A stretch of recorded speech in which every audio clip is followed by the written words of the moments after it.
Major General Barrios, thank you so much for your presentation this morning.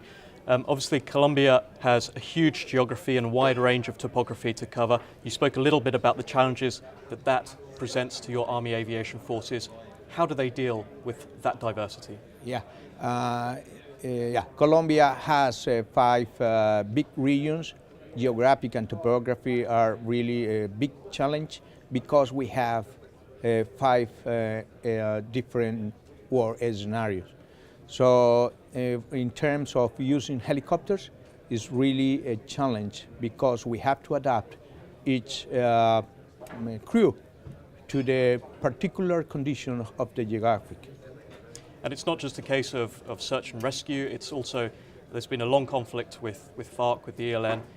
How have helicopters specifically created an impact on those conflicts? Army Aviation and Black Hawk platform really were one of the most important assets to defeat FARC because we improve our mobility, aerial maneuver in order to apply one of the most important principles of the war, that is surprise. And we defeat them in many cases. We conducted a lot of air assaults with results in the tactical level that has a strategic effect. And we're in a time now where peace talks are underway. If that all goes to fruition, how will that reshape the structure and the plans for Army Aviation Forces? We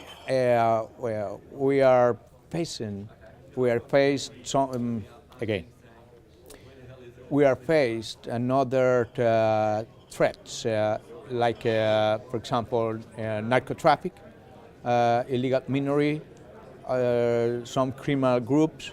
So we are focused on applying all these kind of capabilities to confront them in different scenarios.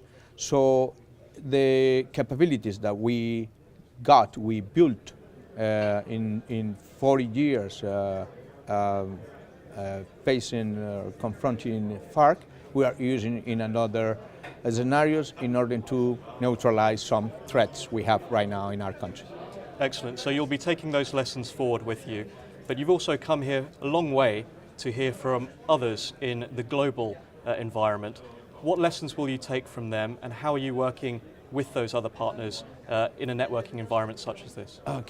First, it's to build a very big and very strong networking because we are working a lot to take part or participate in some multinational and international missions, UN and NATO scenarios. So one of the most important goals is to build a networking here with all participants. Another important thing is how different countries are looking at the future of the rotary wing. It's very important to know how they are dealing with the most critical threats that we have right now, like social protests, urban social protests, terrorism, and how the producers community are trying to look at the future of this scenario. Excellent. And just for our reel, could you recap the key takeaway points that you think are most valuable from your presentation this morning, 10 to 15 seconds? Networking, how private industry is looking at the rotary wing, the future, how is the thought of different militaries in the Army Aviation, the entire world, and number 4, most important for us is to share our capabilities, our experience to another armies as a part of our diplomatic and international effort. Excellent. It's been a pleasure to have you here. Muchas gracias. It's my pleasure. Thank you so much.